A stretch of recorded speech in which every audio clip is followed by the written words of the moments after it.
Manga ini menceritakan apa yang terjadi jika kita semua bisa menjual masa hidup.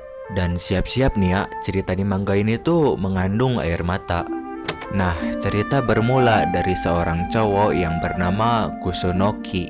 Sewaktu dia masih kecil, dia punya sebuah janji untuk nikah sama teman ceweknya. Dan janji inilah yang ngebuat MC kita tuh tetap hidup sampai saat ini coy. Walaupun kehidupannya saat ini tuh bisa dibilang menyedihkan sih. Tapi meskipun gitu dia tetap berharap kalau suatu saat nanti dia bakal nepatin janjinya itu. Dan sampai ada momen ketika MC kita tuh bokeh parah, dia gak punya sesuatu untuk dimakan. Yang jadinya dia terpaksa untuk jual barang berharganya, yaitu CD sama buku kesayangannya gitu. Dan datanglah si Kusunoki tuh ke tukang buku. Nah, waktu udah beres jualnya, tiba-tiba si kakek pemilik toko ini tuh bilang, kalau kamu segitunya butuh uang, gimana kalau kamu jual masa hidupmu katanya.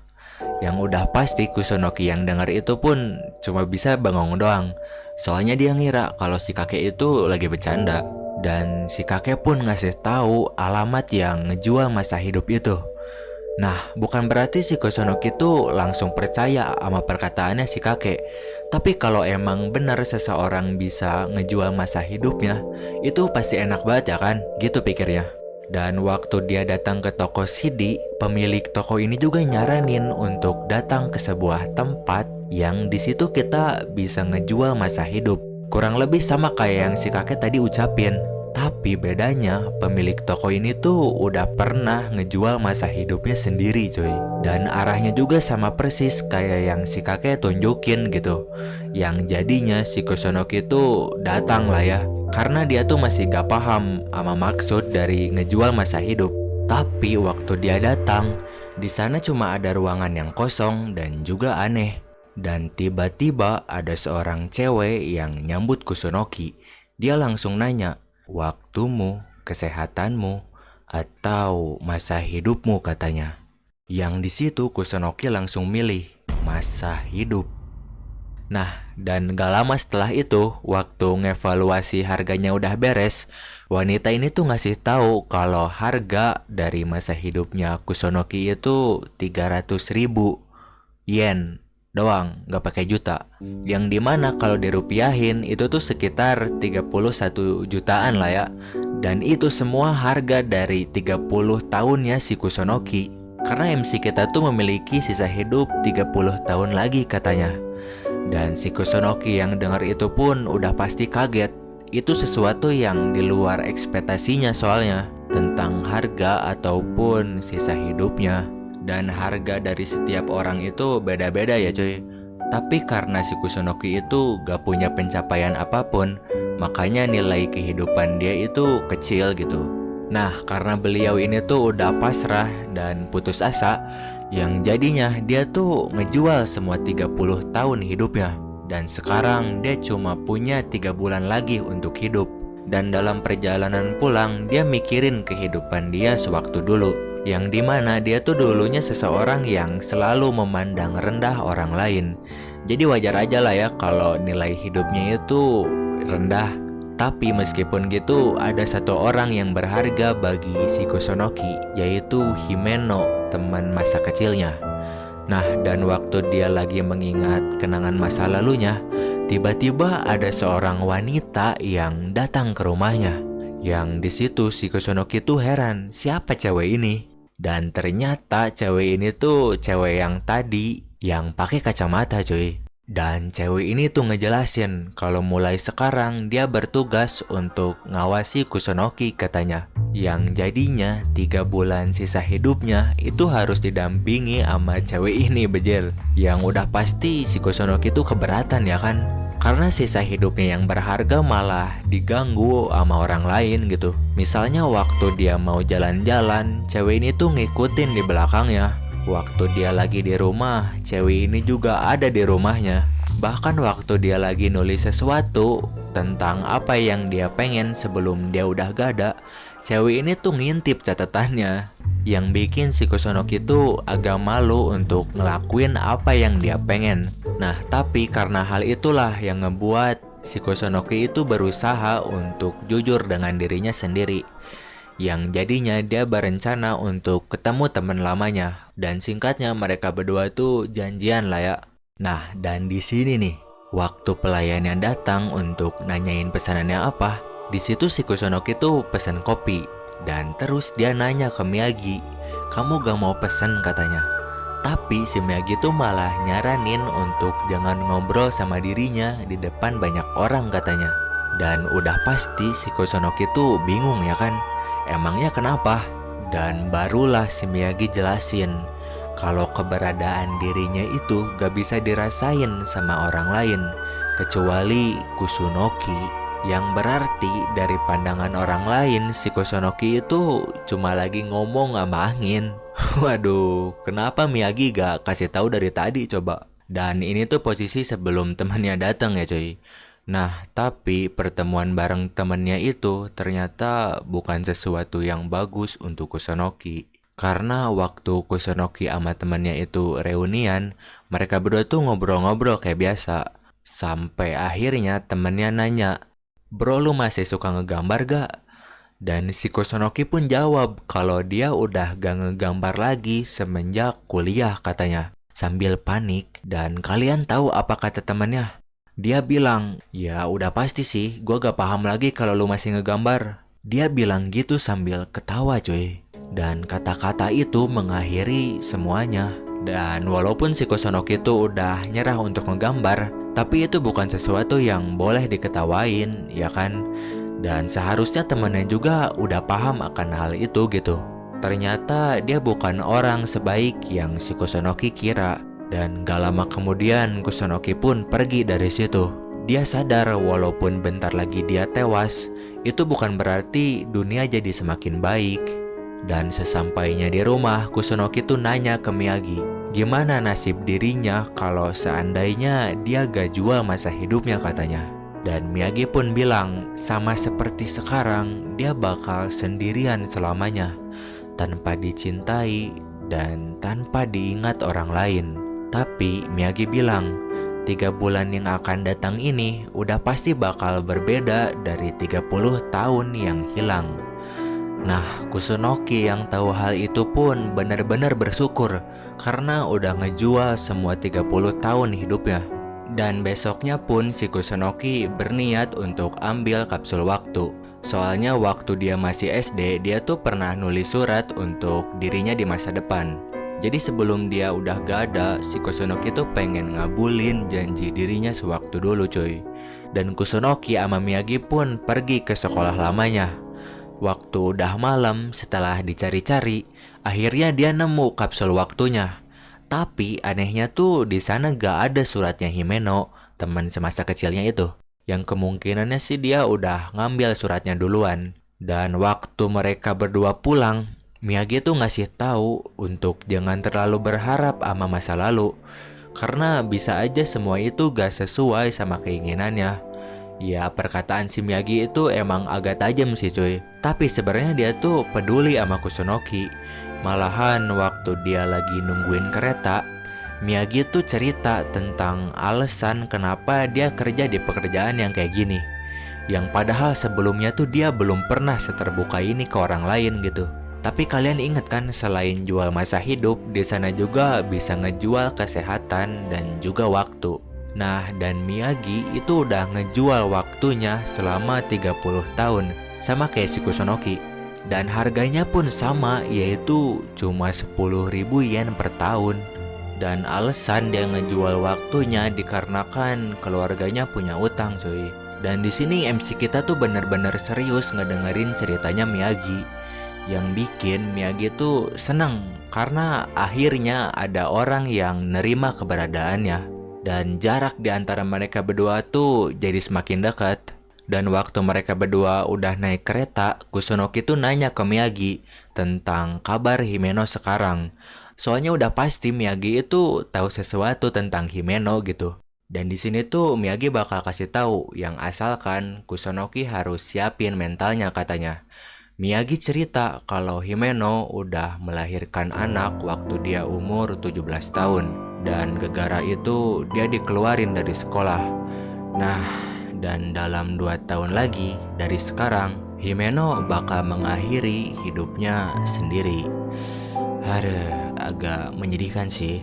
Dan besoknya nih, Kusunoki keinget sama surat yang dia ambil waktu kemarin.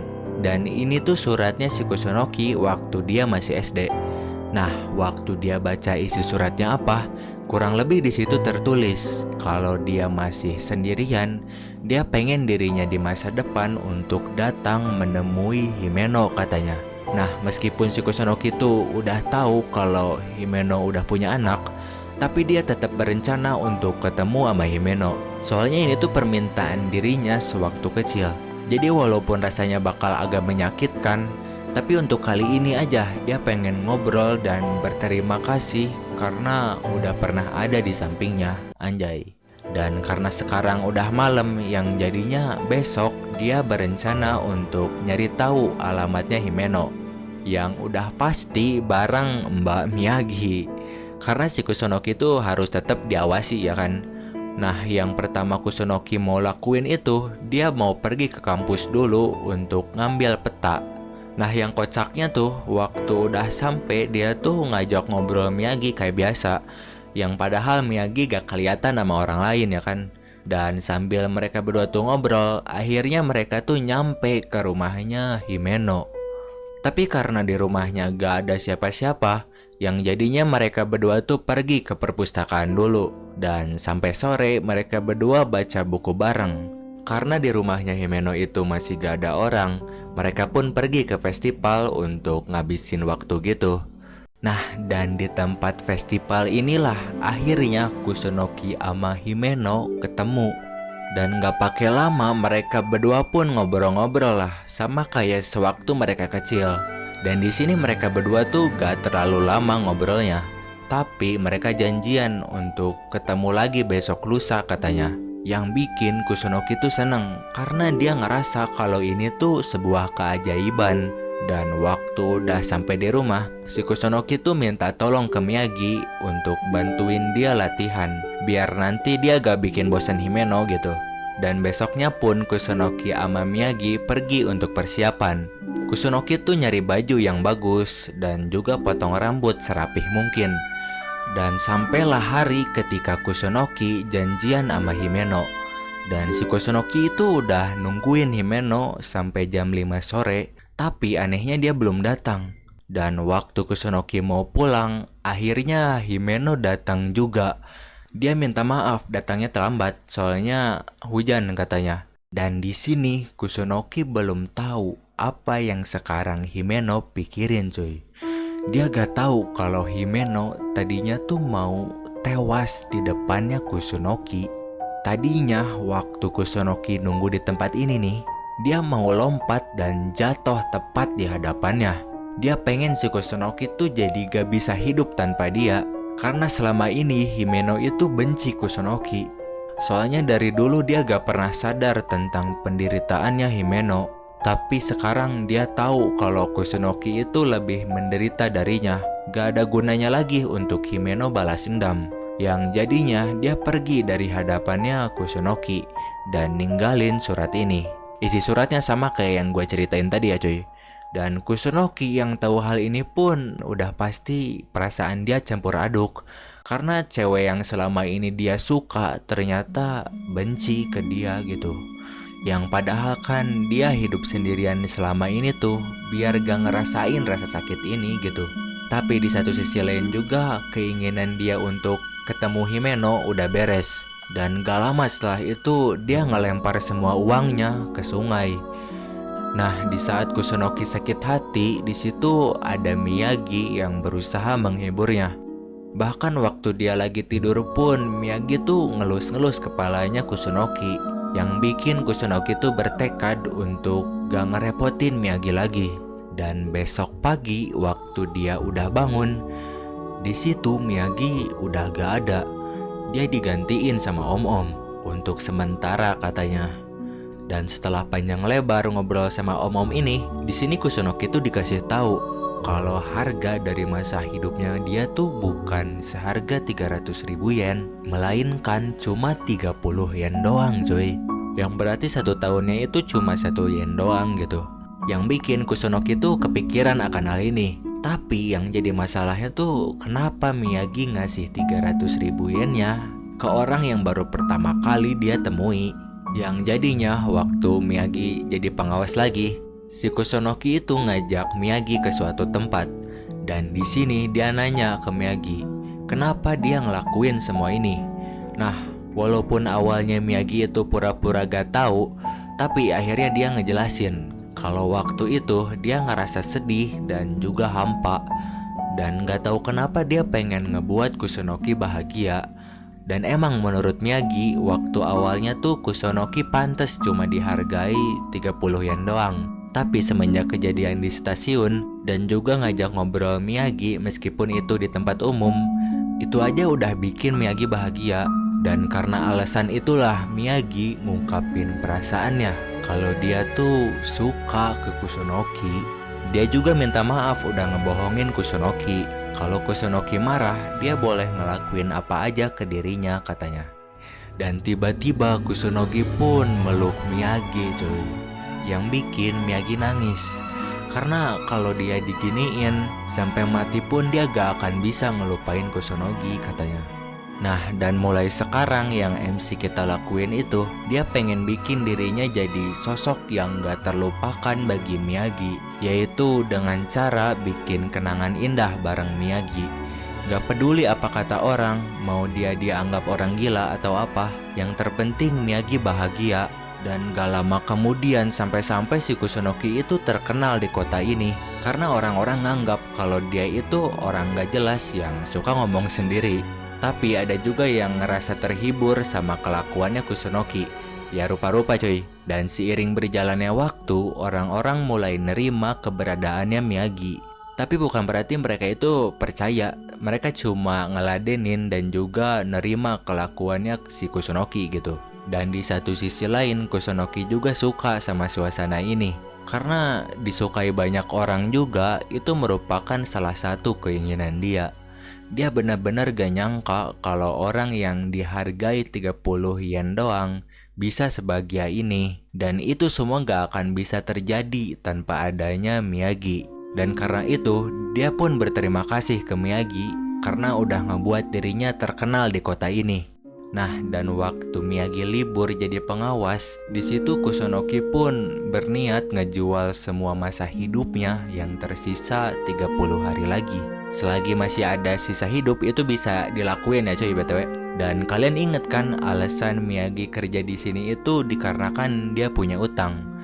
Dan karena itulah si Kusunoki tuh ngejual sisa hidupnya itu untuk ngelunasi semua utangnya Miyagi. Dan waktu evaluasi harganya udah beres, yang gak disangka-sangkanya nih cuy, 30 harinya si Kusunoki itu lebih bernilai dibandingkan waktu dia ngejual 30 tahun masa hidupnya. Ya walaupun gak disebutin berapa-berapanya, tapi berkat hal itu si Miyagi tuh bakal dibebasin 3 tahun lagi katanya. Yang asalnya kan 30 tahunan lagi lah ya. Dan sesuai peraturan di awal, si Kusunoki masih ada 3 hari lagi untuk dia nikmatin sisa hidupnya sendirian tanpa pengawas. Dan waktu pulang, dia benar-benar bersyukur udah lahir di dunia ini. Dan besoknya pun dia berkeliling sendirian ke tempat yang dia pernah datangi bareng Miyagi. Dan setelah itu dia duduk di sebuah taman. Dan di situ dia nangis cuy. Yang bikin warga sekitar tuh pada ngumpul. Mereka tuh pada bingung, kenapa Kusunoki nangis? Biasanya kan dia selalu bahagia ya kan? Dan karena si Kusunoki tuh bingung mau jawab apa, yang jadinya dia bilang kalau dia sama Miyagi berantem, terus putus katanya. Dan mereka yang denger ini pun pada ngebelain Kusunoki, yang malahan mereka tuh heran apa yang Miyagi gak suka dari Kusunoki gitu. Jadi mereka tuh seakan-akan percaya kalau Miyagi itu beneran nyata cuy, bukan sekedar manusia tembus pandang. Dan gak lama kemudian di situ Miyagi datang ke hadapannya Kusunoki.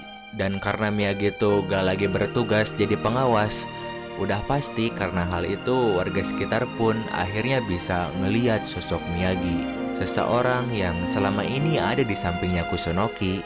Dan warga sekitar yang ngeliat hal itu pun udah pasti pada kaget. Ternyata Miyagi bener-bener ada gitu. Dan singkatnya warga sekitar pun pada bubar lah ya, sambil ngasih tahu jangan berantem lagi katanya. Dan di sini Miyagi pun ngasih tahu kalau dirinya juga udah ngejual semua masa hidupnya dan cuma nyisain 3 hari lagi sama kayak si Kusunoki. Dan sekarang bukan 30 tahun yang menyedihkan, bukan juga 30 hari yang berharga, tapi 3 hari yang sangat penting inilah yang mereka jalani. Anjay. Bagus ya kan manganya coy. Walaupun gak diceritain sih mereka tewasnya kayak gimana ya, tapi yang pasti nih, manga ini tuh bikin kita semua jadi punya gambaran apa yang harusnya kita lakuin sebelum kita tuh udah gak ada di dunia ini. Jadi walaupun udah berkali-kali putus asa, bukan berarti si Kusunoki itu nyerah coy. Dia benar-benar pengen kalau suatu saat nanti kehidupan yang menyedihkannya itu bisa berubah. Dan harapan itulah yang bisa membawa dia sampai ke tujuannya. Dan BTW manga yang beginian tuh kalian suka gak sih? Ini kan bukan horor soalnya. Tapi serius nih coy, kayaknya manga ini tuh bisa bikin masa depan kita berubah sih, serius.